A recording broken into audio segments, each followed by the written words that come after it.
Assalamualaikum warahmatullahi wabarakatuh. Selamat pagi atau selamat siang Bapak Ibu, peserta virtual Expo LKPP 2024.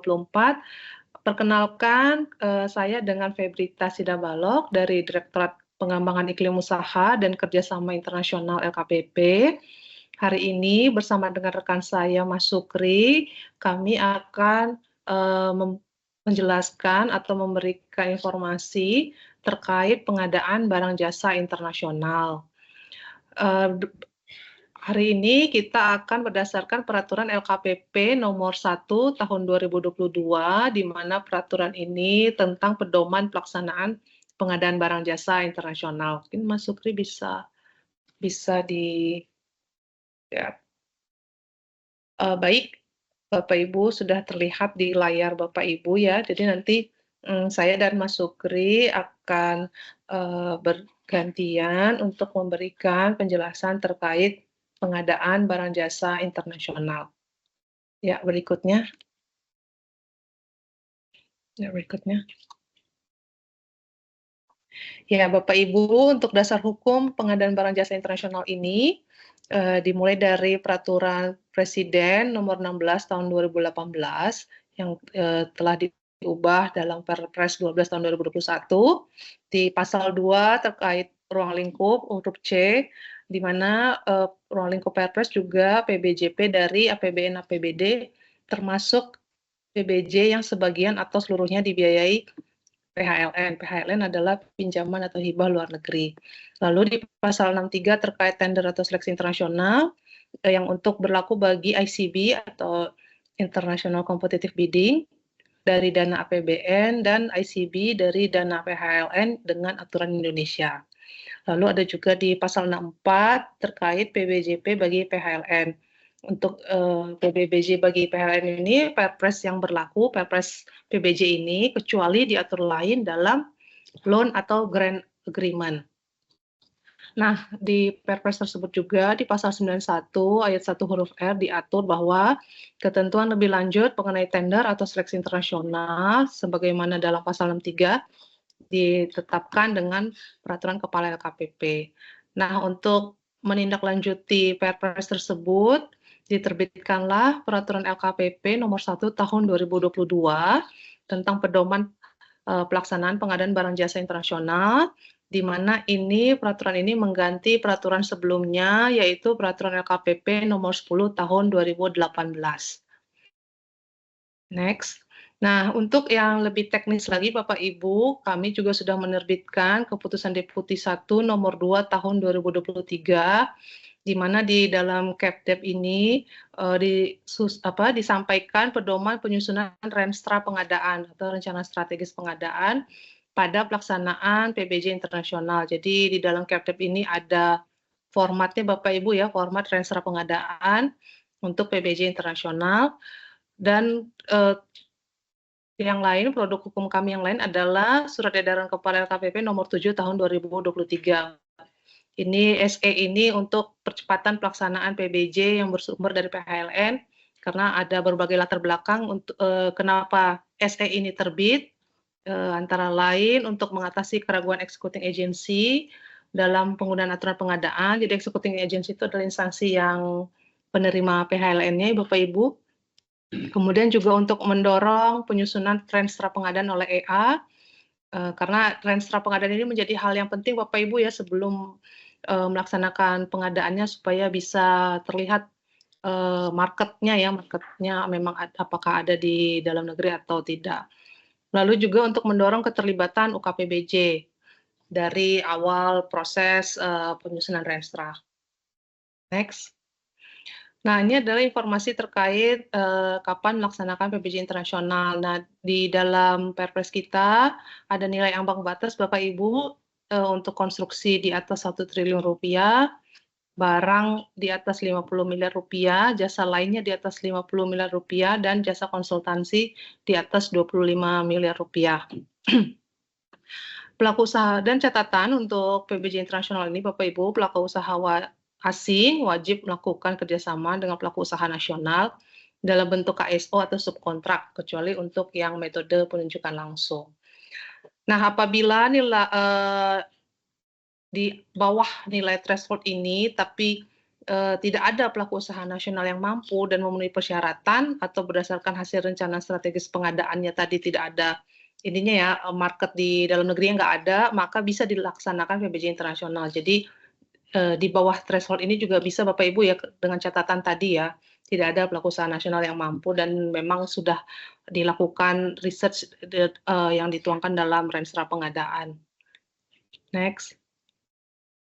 Nah, untuk ketentuan PBJ yang dibiayai dari pinjaman atau hibah luar negeri, ini dituangkan di Perpres PBJ pasal 64 ayat 1, di mana disebutkan pengadaan barang jasa untuk kegiatan yang pendanaannya bersumber dari pinjaman luar negeri atau hibah luar negeri, berlaku ketentuan sebagaimana diatur dalam Perpres, kecuali diatur lain dalam perjanjian pinjaman luar negeri atau perjanjian hibah luar negeri. Jadi ini maksudnya Bapak Ibu, kalau di PHLN-nya tidak ada pengaturan terkait PBJ, berarti menggunakan Perpres 12/2021. Nah, kalau di dalam perjanjian pinjaman luar negeri atau perjanjian hibah luar negerinya ada aturan lain terkait PBJ, nah itu berarti menggunakan yang ada di loan atau grant agreement. Next. Nah, terkait Perlom 1 tahun 2022, ini untuk memperkuat Renstra Pengadaan, terutama untuk kegiatan yang dibiayai pinjaman atau hibah luar negeri. Lalu menambahkan skema penunjukan langsung internasional. Jadi ini tadi di Perlem yang 2018 ini belum ada ya Bapak Ibu. Lalu untuk membantu para pengelola PBJ untuk menyiapkan dokumen pengadaan. Jadi kami sangat mendorong bahwa tim UKPBJ sudah ikut di partisipasi dari awal penyusunan Renstra Pengadaan. Next. Next.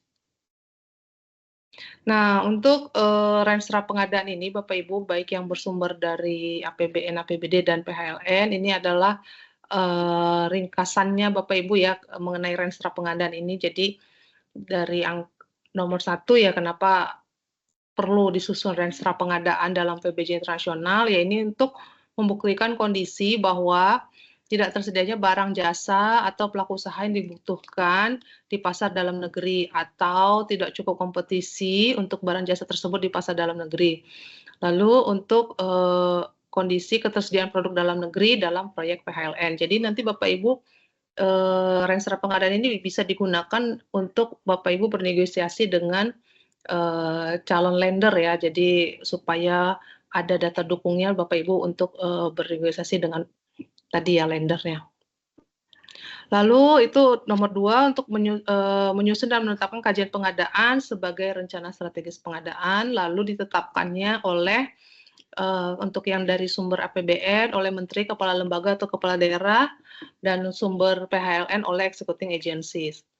Nah, tahapan penyusunan Renstra Pengadaan ini untuk APBN dilakukan pada tahap perencanaan anggaran. Lalu untuk PHLN pada saat peningkatan persiapan kegiatan untuk kegiatan yang telah tercantum dalam Blue Book sampai sebelum tahap pencantuman dalam daftar kegiatan. Nah, untuk penyusunannya dari identifikasi kebutuhan, riset dan analisa pasar, analisa strategis pengadaan, dan metode pemilihan. Lalu juga identifikasi dan mitigasi resikonya, lalu identifikasi potensi penggunaan PDN, pelaku usaha nasional, dan atau pemberlakuan preferensi harga. Nah, jadi Bapak Ibu tadi template-templatenya ini tadi sudah ada ya di Capdep yang tadi sudah kami sampaikan di slide awal. Lalu untuk penyusunan dapat mengikutsertakan pihak yang kompeten yaitu SDM pengadaan barang jasa pemerintah, agen pengadaan, dan atau tenaga ahli yang dibutuhkan. Nah, untuk metode pemilihan barang jasa, penyedia barang jasa ini ditentukan di Renstra Pengadaan. Nah, kemudian di Perlem 1 2022 ini juga nanti kami ada lampiran-lampirannya untuk metode pemilihan barang jasa internasional ini yang kami sajikan ada 3 ya, namun tidak terbatas dari 3 ini, yaitu tender internasional, seleksi internasional, dan penunjukan langsung. Berikutnya. Nah, terkait peran LKPP dan juga executing agencies di dalam konteks PHLN, LKPP sebagai focal point untuk mitra pembangunan dalam hal pengadaan memberikan rekomendasi mengenai prosedur pengadaan melalui representasi pemerintah yang ada di organisasi pemberi PHLN, lalu merumuskan MOU dengan mitra pembangunan terkait pengadaan. Nah, lalu untuk executing agencies melakukan kajian pengadaan sebagai renstra pengadaan, membuat kesepakatan tentang tata cara atau aturan pengadaan untuk pelaksanaan proyek yang dituangkan dalam perjanjian pinjaman atau hibahnya ya. Jadi IE-nya bisa dalam hal ini berkoordinasi dengan Kemenkyu, Bappenas, dan juga LKPP. Lalu memastikan ketentuan ketersediaan pembiayaan untuk kontrak yang diatur dalam perjanjian pinjaman jika kontrak ditandatangani sebelum penandatanganan perjanjian pinjaman. Jadi untuk advance contracting Bapak Ibu ya. Next. Nah, ini untuk regulasi-regulasi terkait pinjaman luar negeri ya, atau hibah luar negeri dari ini ya, advance procurement ya. Jadi ada di peraturan pemerintah nomor 10 tahun 2011 ya. Dari 3 pasal, dari pasal 31 terkait ini ya, kreditur multilateral, perundingannya dilakukan sebelum PBJ dilaksanakan. Untuk bilateral sebelum PBJ dilaksanakan atau setelah kontrak pengadaan barang jasa. Ada juga untuk KSA atau kreditor swasta asing bersamaan atau setelah kontrak pengadaan barang jasa, atau LPKE, Lembaga Penjamin Kredit Ekspor, setelah kontrak pengadaan barang jasa. Lalu untuk di pasal 33 itu disampaikan masih dari PP 10 ya Bapak Ibu, perjanjian untuk pinjaman luar negeri yang dari multilateral dan bilateral dapat didahului dengan perjanjian induk. Nah, perjanjian induk itu ditandatangani oleh pejabat yang berwenang sesuai dengan ketentuan peraturan perundangan atau hukum internasional. Lalu kalau untuk di pasal 75 terkait kontrak Bapak Ibu ya, kontrak PBJ dari pinjaman luar negeri atau hibah dilakukan setelah berlakunya perjanjian pinjaman luar negeri atau perjanjian hibah atau setelah adanya perjanjian induk pinjaman luar negeri. Next. Nah, kalau di Perpres 12 tahun 2021 terkait advance procurement ini ada juga disebutkan Bapak Ibu ya, proses pengadaan barang jasa untuk kegiatan yang pendanaannya dan bersumber dari pinjaman. Jadi yang pinjaman aja nih ya Bapak Ibu ya, dapat dilaksanakan sebelum disepakatinya perjanjian pinjaman luar negeri atau ini aktivitas advance procurement. Next, nah ini adalah gambaran dari siklus pengadaan barang jasa pemerintah. Jadi advance procurement ini di tahapan 1 sampai 4 Bapak Ibu ya. Jadi mulai dari perencanaan pengadaan, persiapan pengadaan, persiapan pemilihan, sampai kepada pemilihan penyedia. Jadi belum melaksanakan kontraknya ya Bapak Ibu. Next. Nah, untuk advance procurement ada beberapa hal yang harus diperhatikan oleh executing agencies, yaitu memastikan bahwa dana pinjaman luar negeri sudah dialokasikan dalam pagu anggaran. Kemudian, organisasi dan manajemen pelaksanaan kegiatan yang bersumber dari pinjaman luar negeri harus sudah terbentuk sebelum advance procurement-nya dilakukan. Lalu yang ketiga juga penting Bapak Ibu, ada dokumen tentang ketentuan indikasi pembiayaan dan kesepakatan dengan pemberi pinjaman yang memuat mengenai ketentuan atau prosedur pengadaan yang akan digunakan.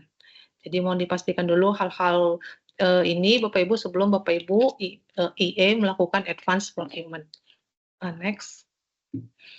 Nah, ini adalah terkait advance contracting Bapak Ibu. Kalau yang tadi kan advance procurement, nah ini terkait advance contracting. Jadi kontrak yang PBJ yang dibiayai PHLN dilakukan setelah berlakunya perjanjian PHLN atau setelah ada perjanjian induk pinjaman luar negeri.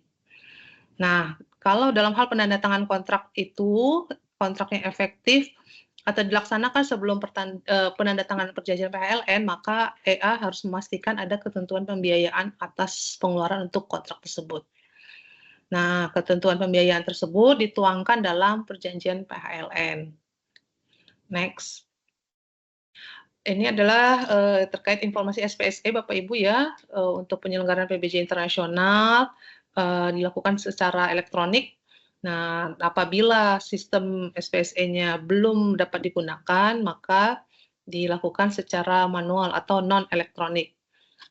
Nanti ketentuan lebih lanjut mengenai penggunaan SPSE ditetapkan oleh Deputi. Next. Nah, untuk, pengaturan tata cara tenda seleksi internasional nanti kami rencananya akan menerbitkan model dokumen pemilihan Bapak Ibu, terkait hal-hal yang tidak tercantum dalam lampiran, Parlem ini. Ini nanti apabila sudah selesai akan Bapak Ibu bisa akses di website LKPP. Next. Baik, ini ke lampiran Parlem, nanti ada 4 lampiran, ini adalah lampiran pertama terkait ketentuan umum, berikutnya. Nah ini, di lampiran ini disampaikan terkait eligibility atau persyaratan yang peserta untuk pemilihan dan barang ya. Jadi, pada prinsipnya PBJ internasional ini terbuka untuk pelaku usaha nasional dan pelaku usaha asing, untuk mencapai prinsip value for money ya. Nah, beberapa constraint atau batasan dari keterbukaan tersebut, adalah adanya peraturan perundang-undangan yang melarang ada hubungan dagang antara Indonesia dengan negara tersebut, atau, perjanjian internasional di bidang perdagangan yang telah diratifikasi dalam peraturan perundang-undangan, atau dalam perjanjian PHLN-nya mungkin ada beberapa, negara yang tidak eligible dan atau tertuang di Renstra Pengadaan. Untuk itulah Bapak Ibu pentingnya tadi ya penyusun Renstra Pengadaan itu supaya kita juga bisa melihat, eligibilitas, negara-negara mana aja yang bisa partisipasi di dalam pemilihan tersebut. Next. Kemudian terkait daftar hitam, peserta pemilihan tidak sedang dikenakan sanksi daftar hitam di Indonesia untuk pelaku usaha nasional dan tidak sedang dikenakan sanksi daftar hitam di organisasi mitra pembangunan yang beroperasi di Indonesia, termasuk yang terkait dalam the agreement for mutual enforcement of debarment decisions. Ini untuk yang pelaku usaha asing. Nah, dalam, penggunaan bahasa di dokumen-dokumen, pemilihan ini ataupun dokumen kontraknya, untuk pemilihan itu menggunakan bahasa Indonesia dan bahasa Inggris. Dokumen penawarannya yang submit penyedia bisa dokumen dalam bahasa Indonesia atau bahasa Inggris. Nah, untuk dokumen pendukung penawarannya, jika selain bahasa Indonesia dan bahasa Inggris, maka perlu diterjemahkan ke dalam bahasa, yang dia gunakan di dokumen penawaran. Dan yang menjadi acuan adalah dokumen terjemahannya.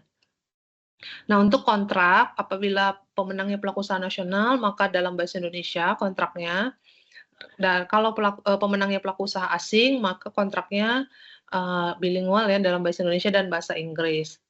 Untuk dokumen pemilihan dan dokumen kontrak, apabila terjadi perbedaan interpretasi, yang dijadikan acuan adalah dokumen yang berbahasa Indonesia. Next. Kemudian juga kita tetap, mendukung pengembangan dan pemberdayaan pelaku usaha nasional di dalam PBJ, bahkan dalam PBJ internasional ini ya. Nah, untuk, definisi pelaku usaha nasional, itu adalah pelaku usaha berbentuk perorangan merupakan WNI yang memiliki KTP. Nah, untuk pelaku usaha yang berbadan usaha, itu adalah badan usaha yang berbentuk badan hukum yang didirikan berdasarkan hukum negara kesatuan Republik Indonesia. Lalu pelaku usaha asing adalah pelaku usaha yang didirikan tidak berdasarkan hukum NKRI. Jadi itu perbedaan antara pelaku usaha nasional dan pelaku usaha asing, Bapak Ibu. Berikutnya, nah, tadi ya, ini juga sudah ada tadi di awal-awal slide bahwa untuk, mendukung pelaku usaha nasional, kita mewajibkan kerjasama usaha ya antara pelaku usaha asing dengan pelaku usaha nasional, baik untuk jangka panjang atau untuk pekerjaan tertentu dalam bentuk kerjasama operasi joint operation atau subkontrak. Next.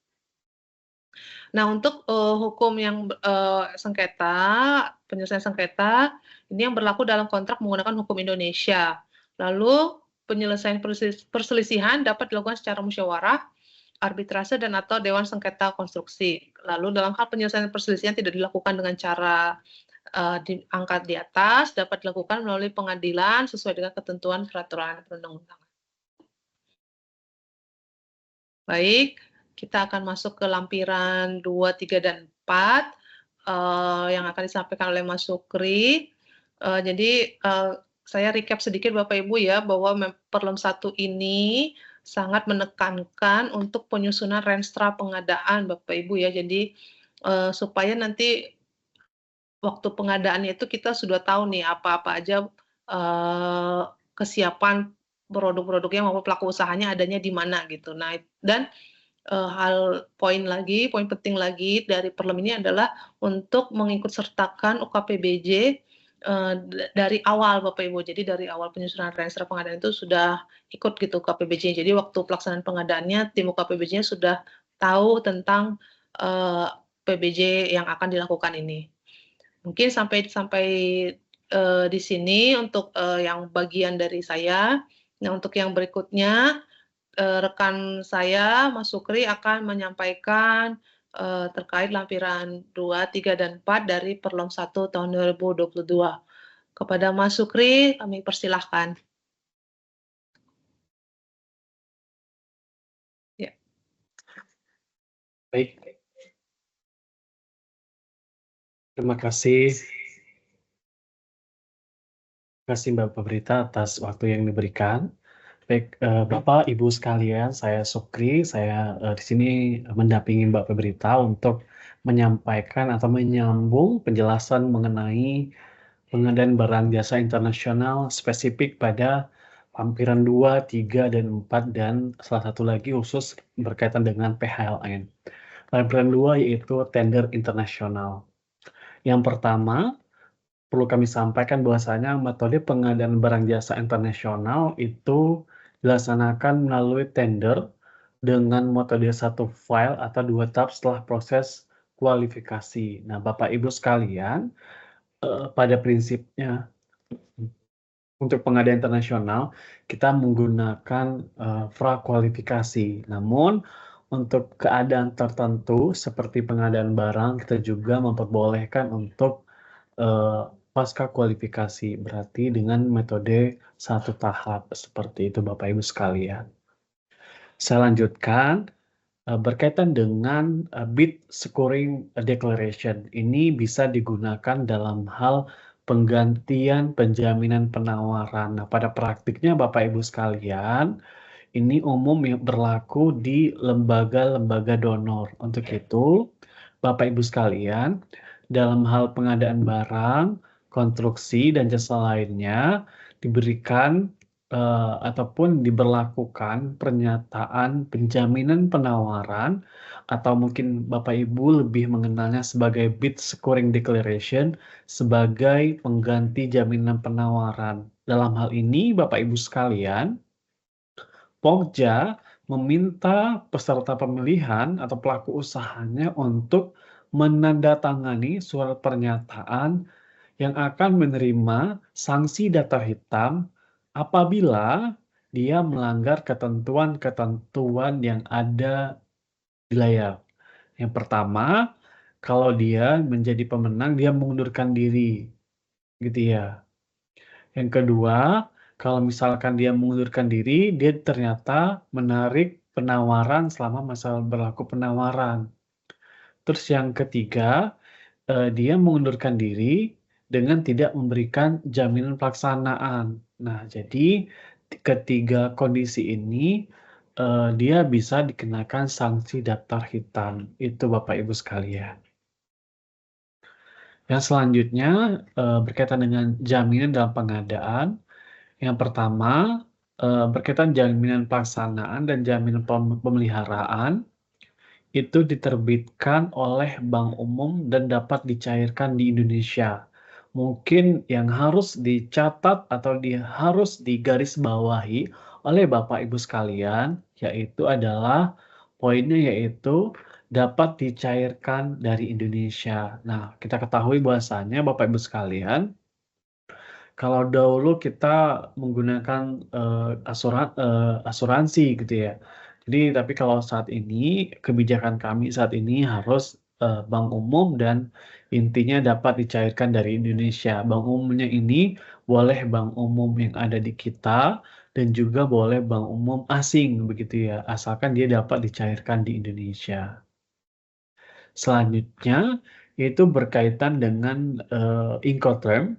Bapak Ibu sekalian, kalau untuk barang, pada intinya kalau Incoterm ini adalah sesuai dengan kebutuhan Bapak Ibu sekalian gitu ya. Mana yang paling menguntungkan gitu ya.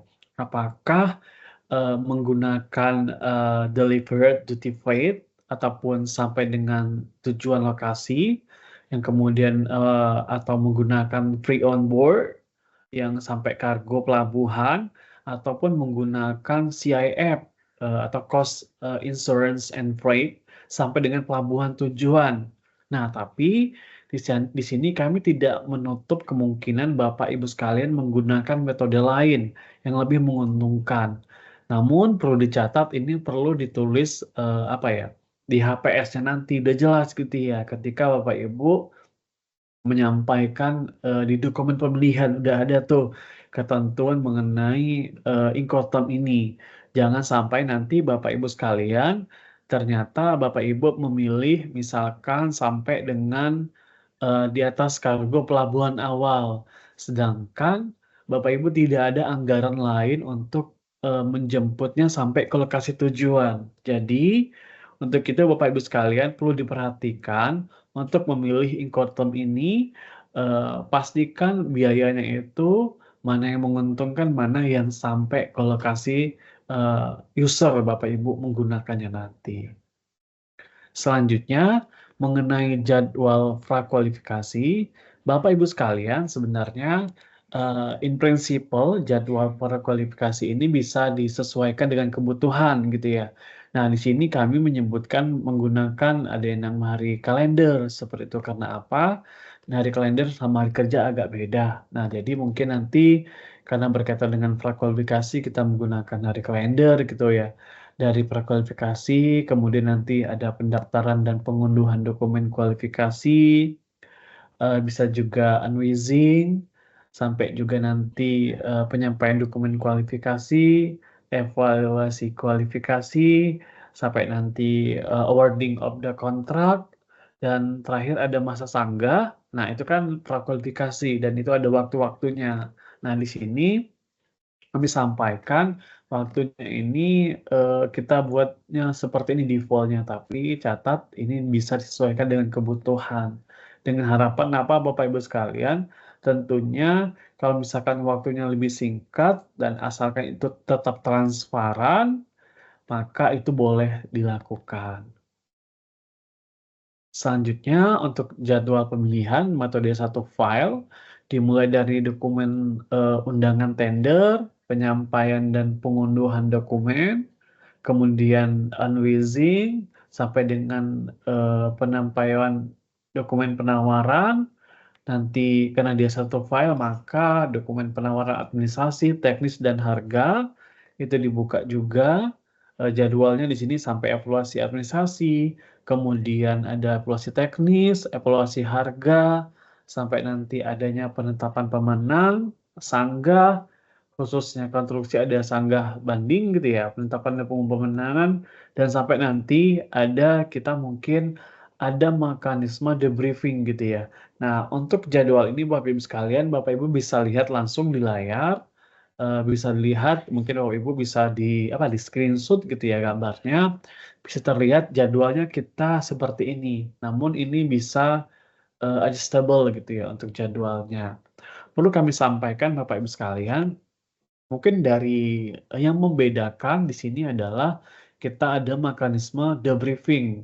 Nah, debriefing ini mungkin untuk pengadaan internasional sudah umum gitu ya. Debriefing di sini Bapak Ibu sekalian, intinya kita memberikan penjelasan kepada penyedia yang kalah gitu ya. Jadi penyedia yang kalah itu bisa menanyakan kenapa kenapa dia kalah gitu nanti bahwasanya nanti Pokjanya akan menyampaikan alasan-alasan kenapa dia kalah gitu ya. Untuk waktunya nanti ya yang jelas pada masa setelah penetapan pengumuman pemenang.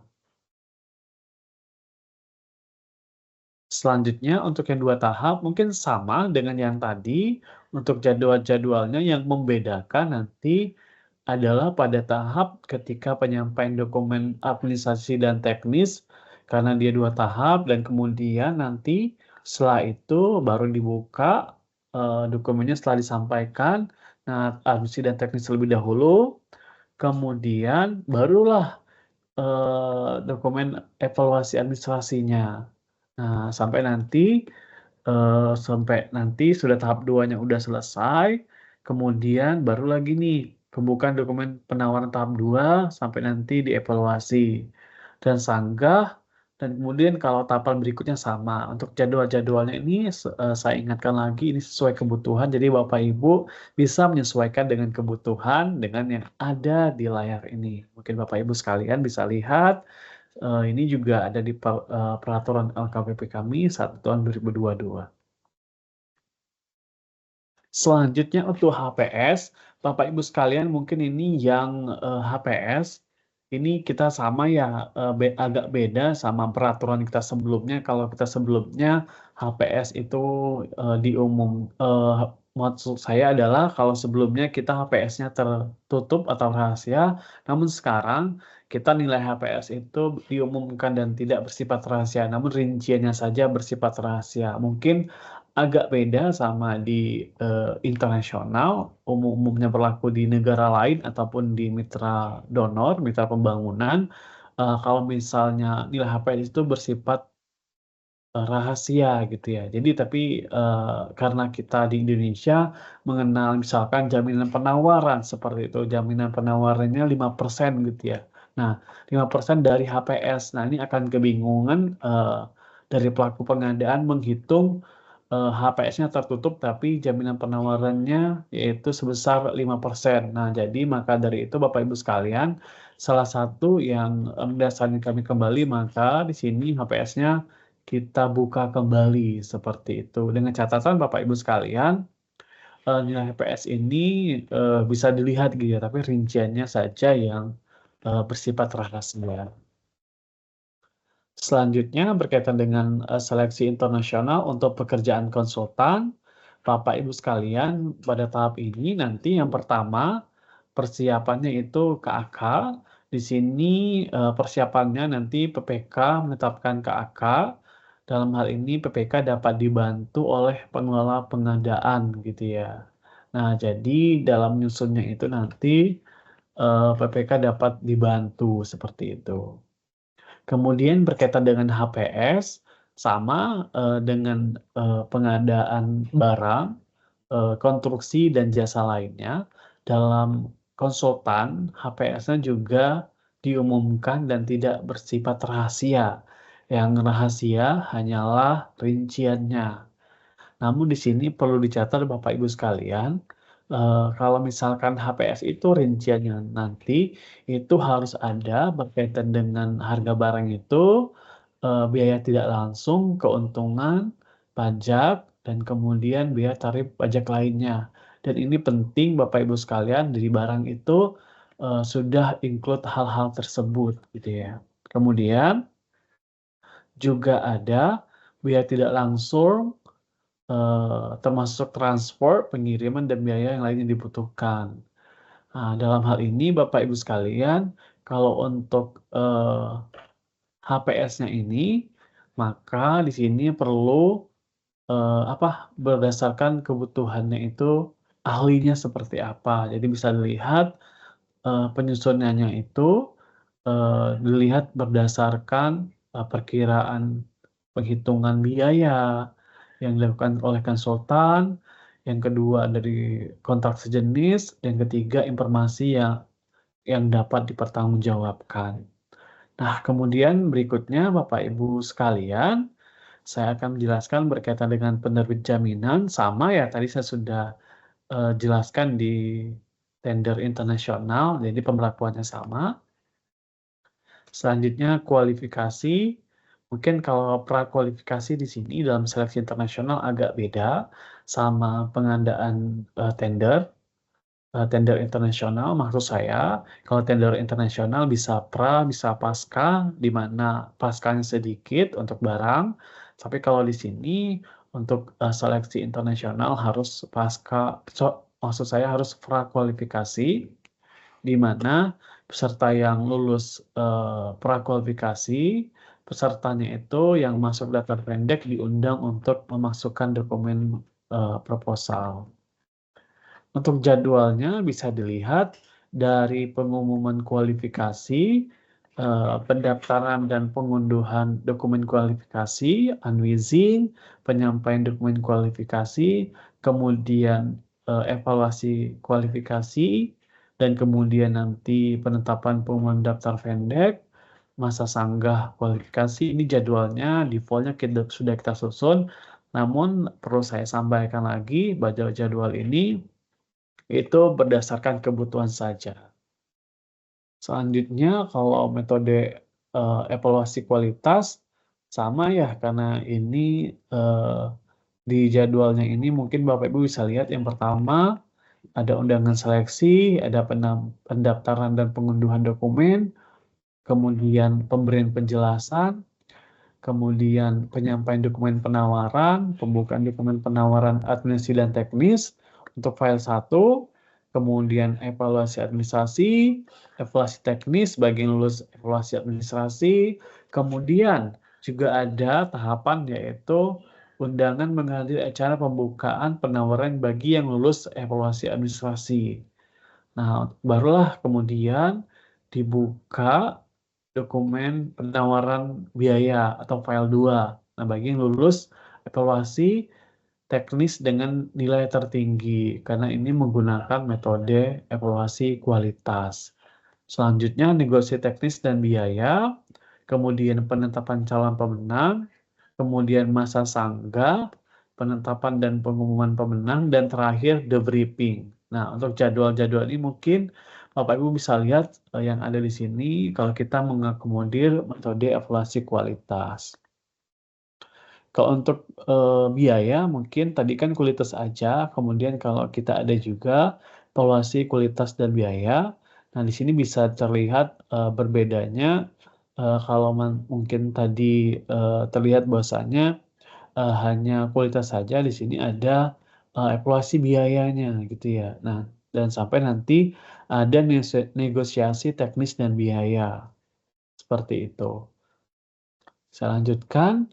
Nah, mungkin dalam hal ini berkaitan dengan daftar pendek dalam seleksi internasional, yang pertama prakualifikasi nanti akan menghasilkan shortlist-nya itu sejumlah 3-7 peserta. Dalam hal ini Bapak Ibu sekalian harus ada satu keterwakilan dari pelaku usaha nasional, seperti itu baik dia sebagai lead firm ataupun bermitra sebagai anggota dari KSO gitu ya, dari pelaku usaha asing.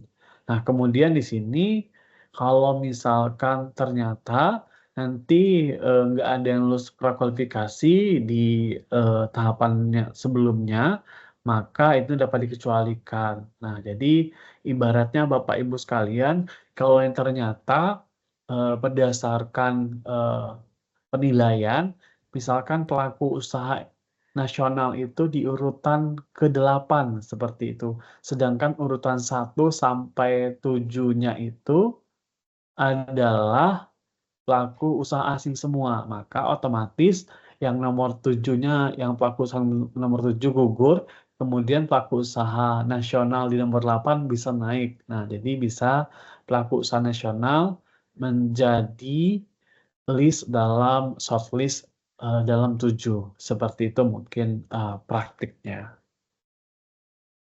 Kemudian selanjutnya berkaitan dengan lampiran penunjukan langsung. Ini berkaitan dengan metode penunjukan langsung ini, tapi yang menjadi catatan Bapak Ibu sekalian, kalau penunjukan langsung itu harus ada kajiannya, yaitu rensra pengadaan. Dan ini bisa digunakan dalam hal keadaan tertentu. Keadaan tertentunya mungkin nanti saya jelaskan slide berikutnya, bahwasanya di sini pelaku usaha asing itu nanti ditunjuk gitu ya, dan yang dianggap mampu untuk melaksanakan atau menyediakan barang jasa yang dibutuhkan. Nah, yang saya sebutkan sebelumnya yaitu kriterianya, mungkin kriteria ini sama dengan kriteria penunjukan langsung yang ada di pengadaan yang kita lakukan secara nasional. Namun yang agak berbedanya, Bapak Ibu sekalian, di sini sudah kita bold, yaitu dalam hal barang pekerjaan konstruksi jasa lainnya ataupun jasa konsultansi yang hanya dapat disediakan oleh satu pelaku usaha asing yang mampu. Jadi Bapak Ibu sekalian, kalau ternyata nih tidak ada pelaku usaha nasional yang mampu, maka belum belum tentu Bapak Ibu bisa menunjukkan langsung pelaku usaha asing. Nggak bisa seperti itu. Nah, kalau misalkan pelaku usaha nasional nggak ada yang mampu, Bapak Ibu tetap harus buka kompetisi di pelaku usaha asing, yaitu dengan melakukan pengadaan internasional. Nah, ini situasinya adalah kalau ternyata tidak ada pelaku usaha asing yang mampu, itu banyaknya nggak ada, yang mampunya hanya satu, maka ini dapat dilakukan penunjukan langsung internasional. Tapi harus make sure dulu nggak ada pelaku usaha asing yang lain seperti itu. Kemudian yang agak beda yang kedua yaitu adalah berkaitan dengan downstream work. Ini ibaratnya adalah Bapak Ibu sekalian, kalau konsultan itu melakukan pekerjaan misalkan dari bab 1 sampai dengan bab 4. Sedangkan di tahun ini pelaku usaha tersebut atau penyedia maksud saya itu baru menyelesaikan pekerjaan di bab 1. Di tahun-tahun berikutnya Bapak Ibu misalkan kontraknya sudah habis seperti itu, maka Bapak Ibu bisa menunjuk langsung konsultan tersebut untuk mengerjakan di tahun-tahun berikutnya untuk melanjutkan di bab 2, 3, dan 4. Ini tanpa perlu dilakukan seleksi terlebih dahulu karena seleksi internasional sudah dilakukan di tahun sebelumnya pada pencarian bab 1.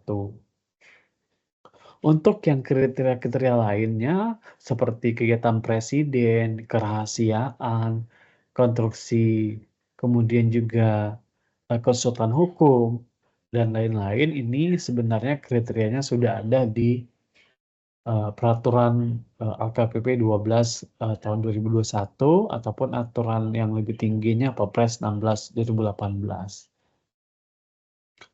Kemudian kalau untuk penunjukan langsung di sini kita diberikan waktu dulu kepada pelaku usahanya seperti itu ya untuk menyiapkan dokumen-dokumennya yang dibutuhkan. Jadi tahapan-tahapannya seperti ini Bapak Ibu sekalian, bisa dilihat pokja pemilihan, melakukan penilaian, dan penetapan mampu atau tidaknya suatu pelaku usaha asing. Nah kemudian masukan-masukannya itu perlu dilihat dari PPK user gitu ya, ataupun pihak profesional.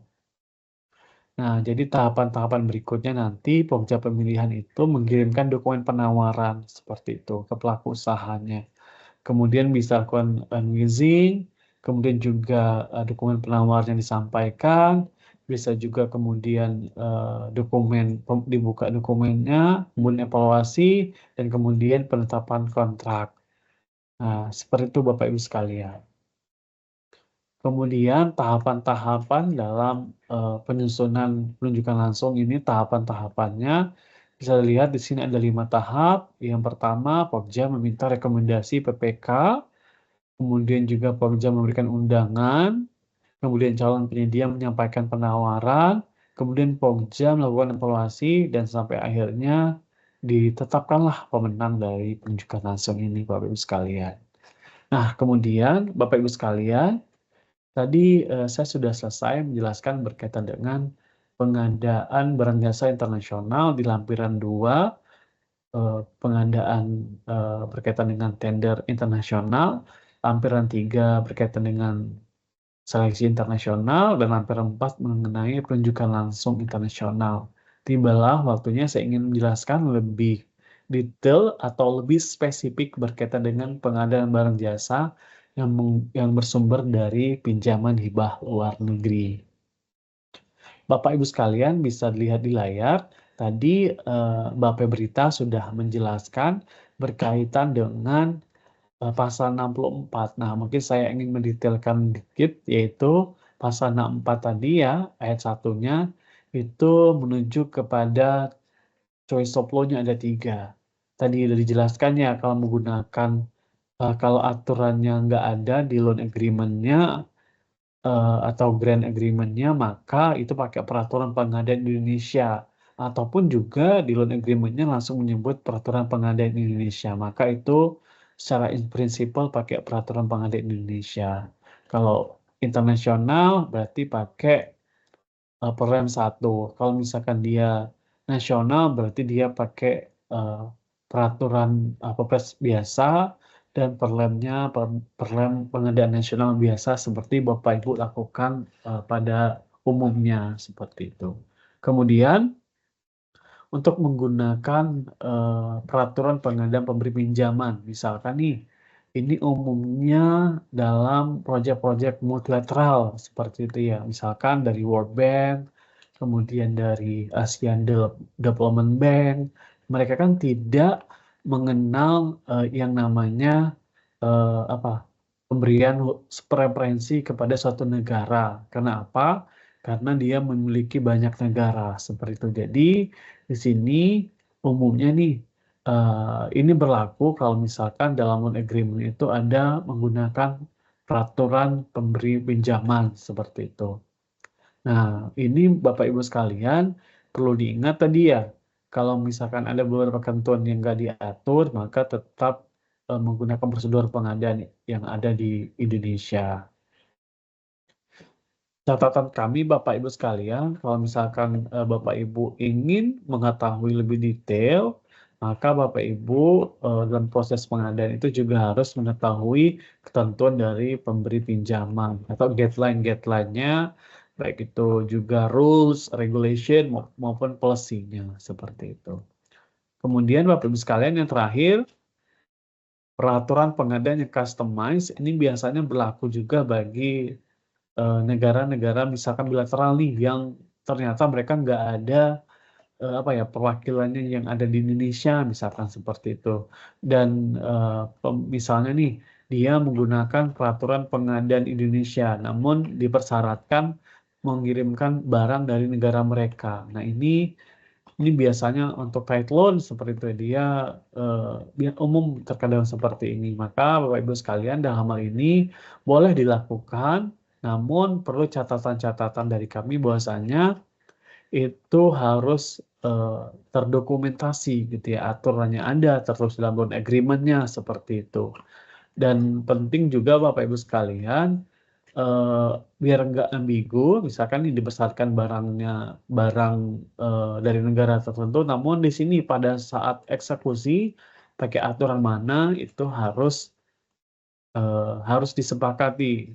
Kalau misalkan mau customize, sampai mana nih proses yang dilakukan oleh pemerintah Indonesia. Selanjutnya saya akan menjelaskan berkaitan dengan titik intervensi pengadaan dalam proyek pinjaman di bawah luar negeri. Bapak Ibu sekalian, yang pertama itu ada pada tahap Blue Book, kemudian Green Book, daftar kegiatan, loan agreement sign, kemudian loan efektif, dan kemudian loan closing date. Nah, tahapan-tahapan itu dalam proses pengadaan itu yang pertama Bapak Ibu sekalian, ketika sudah ada Blue Book dan hingga menuju daftar kegiatan, tahapan Blue Book dan menuju ke Green Book, belum ada daftar kegiatan, dan Bapak Ibu sekalian sedang menyiapkan readiness kriteria, maka di sini Bapak Ibu sekalian perlu Bapak Ibu menyusun rensra pengadaan. Sini tadi disebutkan Bapak tadi. Jadi Bapak Ibu yang ada di KLPD itu bisa menyusun di sini rensra pengadaan di tahap ini. Karena apa? Karena di tahap ini kan belum ada sumber pembiayaannya dari siapa. Nah, jadi Bapak Ibu nggak ada lender interest-nya belum ada seperti itu. Maksud kami adalah belum ada interest-nya itu termasuk tertulis dalam agreement-nya gitu, dalam kesepakatan bentuk apapun ya nanti yang dalam daftar kegiatan kan belum ada ya. Nah, jadi di sini Bapak Ibu menyusun rensra pengadaan yang isinya adalah analisis pasar seperti itu. Jadi ditarik ke depan. Kemudian kalau sudah ada daftar kegiatan itu kan nanti Bapak Ibu yang ada di KLPD kan mempersiapkan gitu ya, ketentuan-ketentuan pengadaannya. Dan maka dari itu Bapak Ibu perlu menyampaikan nih kepada perwakilan Indonesia itu dari Kemenq ya sebagai negosiasi loan agreement, maka Bapak Ibu bisa menyampaikan kepada negosiator kita ini untuk mempertimbangkan aspek-aspek pemberdayaan ekonomi lokal seperti itu. Nah, jadi Bapak Ibu sekalian perlu disampaikan seperti itu. Kemudian kalau sudah ada loan agreement-nya, maka ini kan sudah pada tahap sudah tidak perlu lagi yang namanya advance procurement gitu ya. Kalau misalkan belum gitu ya. Jadi kalau loan-nya sebelum tertanam proses pengadaan terlebih dahulu boleh tuh pakai advance procurement. Tapi kalau udah ada loan-nya, loan signing-nya, maka di sini Bapak Ibu bisa pada tahap implementasinya saja, gitu ya, pada proses bagaimana nanti proses-proses tendernya, gitu ya. Jadi bagaimana tadi ya ketentuan-ketentuan ekonomi lokal, gitu ya, pemberdayaan UMKM dan lain-lainnya perlu dipertimbangkan seperti itu. Kemudian di tahap terakhir ya kalau misalkan udah availability period ini sebelum closing date itu perlu juga nih tadi ya saya sebutkan tadi ya sudah agreement-nya sudah ada. Nah, itu harus tadi ya penting untuk bagaimana Bapak Ibu sekalian dalam rangka mengikutsertakan ekonomi atau pelaku usaha dalam negeri seperti itu terlibat dalam proses PHLN. Beberapa hal yang perlu diperhatikan Bapak Ibu sekalian, yang pertama adanya aturan yang dipahami gitu ya. Jadi Bapak Ibu sekalian harus memahami aturannya. Yang kedua, pemeriksa atau penegak hukum itu harus tahu kepastian hukumnya itu seperti apa. Yang kedua, mendorong kebijakan berorientasi lokal. Yang ketiga, jangan sampai nanti seperti nol itu memproses pengadaan itu semakin lama. Dalam hal ini maksud kami adalah Bapak Ibu sekalian, komunikasi Bapak Ibu sekalian misalkan dengan procurement spesialis yang ada di bank, misalkan seperti itu, maka ini penting nih jangan sampai nanti proses pengadaan ini terhambat dikarenakan misalkan nol yang disampaikan kepada Bapak Ibu sekalian ternyata belum dieksekusi dengan baik gitu ya. Nah, jadi kalau nol kan untuk memastikan proses itu sesuai dengan aturan dari pemberi pinjaman. Maka dari itu Bapak Ibu tadi saya sebutkan tadi di awal, maka Bapak Ibu harus mengetahui seperti apa aturan-aturan dari pemberi pinjaman seperti itu. Nah, Bapak Ibu sekalian, karena misalkan Bapak Ibu menggunakan aturan donor dalam proses PLN, tentunya ini akan ada hal-hal yang berbeda seperti itu. Yang pertama, Bapak Ibu sekalian, tentunya dasar hukumnya berbeda seperti yang tadi Bapak Berita sampaikan. Kalau kita pakai Perpres, kalau pemberi PLN itu menggunakan aturan dari mereka, baik itu guideline, rules, ataupun regulation gitu ya, ataupun policy-nya sekalipun itu mereka juga punya seperti itu. Kemudian threshold gitu ya. Kalau kita kan untuk tender internasional lihat harus berdasarkan threshold-nya ada ya seperti yang ada di Perpres gitu ya. Tinggi gitu ya. Nah, sedangkan kalau untuk donor-donor ada yang pakai threshold, maksudnya adalah indikatif threshold, ada juga yang enggak menggunakan threshold gitu ya. Maksudnya adalah dia pengadaan langsung di open competitive bidding seperti itu. Jadi tidak mengenal national competitive bidding dan juga tidak mengenal international competitive bidding. Jadi open aja. Jadi itu open ke semua seperti itu. Kemudian berkaitan dengan eligibility, sama tadi eligibility-nya dalam hal ini kalau kita itu dibuka untuk semua negara gitu ya. Dengan catatan harus bekerja sama dengan pelaku usaha nasional. Kalau pemberi PLN dia ada yang terbatas di suatu negara, Ada juga yang tight loan yang harus negara tertentu, tapi kalau misalkan multilateral, umumnya dia dibuka bagi semua negara-negara anggotanya. Kemudian untuk bahasa, kalau di aturan kita harus pakai bahasa Indonesia, kemudian bahasa Indonesia dan bahasa Inggris itu kalau pelaku usahanya asing gitu ya. Kemudian kalau untuk pemberi PHN umumnya harus pakai bahasa Inggris atau bahasa internasional. Dan bahasa Indonesia itu hanya sebagai pilihan. Kemudian kalau untuk persyaratan penyedia, kalau kita kan harus tadi saya sebutkan harus bekerja sama dengan pelaku usaha nasional. Kalau pemberi PLN tidak ada kewajiban tersebut. Kemudian kalau untuk pelaksanaan pengadaan, saat ini kita sebenarnya sudah ada SPSE ICB gitu ya.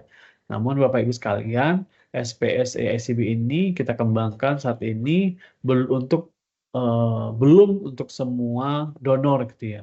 Dan kita berharapnya adalah donor-donor mitra pembangunan itu bisa menggunakan SPSE ICB yang dikembangkan LKPP gitu ya.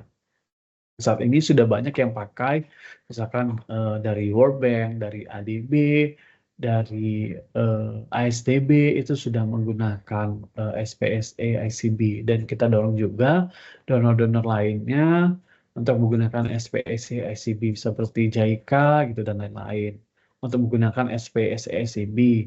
Dengan catatan Bapak Ibu sekalian, nanti SPSE ICB ini proses bisnisnya itu kita kembangkan saat ini berdasarkan aturan dari donor seperti itu. Untuk jenis kontrak ya sama, kalau kita seperti Perpres, kalau untuk pemberi PLN mungkin agak unik, dia ada ketentuan yang berkaitan reimbursable cost contract. Untuk advance procurement kita boleh gitu ya. Kemudian di baru boleh kalau sudah ada anggaran baru boleh tertangan. Kemudian untuk pemberi PLN mereka memperbolehkan advance procurement, sama ini sebenarnya ketentuannya. Kalau selanjutnya, kalau daftar hitam tadi sudah dijelaskan ya, kalau kita mungkin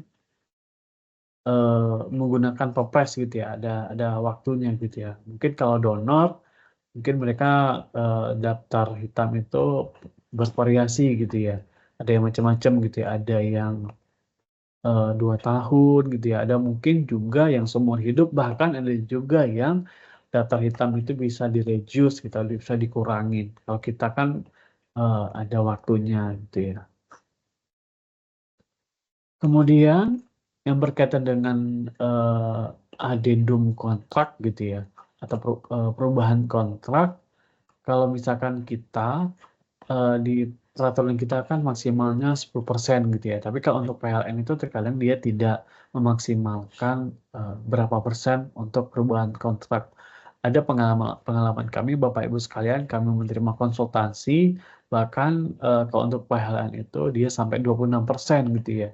Dan donornya diperbolehkan, dan kita karena ini berkaitan dengan keuangan dan kita sudah konsultasi dengan Kemenq, kalau misalkan setuju, karena ini berkaitan dengan pinjaman, maka boleh tuh sampai 26%. Tapi catatan kami, Bapak Ibu sekalian, meskipun ini menggunakan aturan donor gitu ya, tapi catatannya adalah yang jelas harus ada justifikasi kenapa perubahan kontrak itu melebihi 10%. Karena di aturan kita, Bapak Ibu sekalian, bahwasanya kalau misalkan 10% berarti perencanaannya kurang baik seperti itu ya. Maka dari itu Bapak Ibu sekalian, untuk perubahan kontrak ini kita perbolehkan misalkan lebih dari 10 kontrak untuk PLN. Kemudian untuk pencairan jaminan, tadi intinya kita itu dapat dicairkan di Indonesia. Tapi kan kalau misalkan pelaku usaha asing untuk PLN itu tidak mempersyaratkan EA gitu ya, mempersyaratkan hanya bank nasional gitu ya, dan hanya dengan mata uang peminjam seperti itu. Selanjutnya, evaluasi penawaran, kita tadi ada macam-macam evaluasi sudah saya sebutkan di depan. Kemudian kalau di donor itu ada juga yang menekankan penilaian teknis sehingga harga terendah belum jadi eh, belum jadi pemenang yang pasti seperti itu. Kemudian untuk mata uang, kalau kita mata uangnya untuk lokal pakai rupiah, untuk asing dapat mata uang selain mata uang rupiah sama mudah dikonversi ke rupiah seperti itu. Kemudian kalau untuk PLN menggunakan mata uang internasional. Nah, untuk ini Bapak Ibu sekalian, kita sebenarnya sudah ada aturan dari Kemenq gitu ya. Jelas di kontraknya nanti untuk mata uang itu jelas gitu ya menggunakan mata uang mana, sehingga nanti kalau misalkan ada kursnya seperti apa itu di DIPA-nya enak gitu yang ngitungnya seperti itu. Kemudian untuk TKDN gitu ya, kalau kita kan harus ada preferensi ya gitu ya, tapi kalau untuk PLN mereka itu eh, no mandatory requirement gitu ya untuk TKDN seperti itu. Dan tiba kita di akhir presentasi untuk PLN, mungkin Bapak Ibu sekalian, ini ada key takeaways atau nanti beberapa kesimpulan dari kami, yaitu yang pertama, Bapak Ibu sekalian perlu menyusun yang namanya rensra pengadaan. Itu di depan nyusunnya Bapak Ibu sekalian. Itu yang pertama. Terus yang kedua, melibatkan SDM PBJ gitu ya.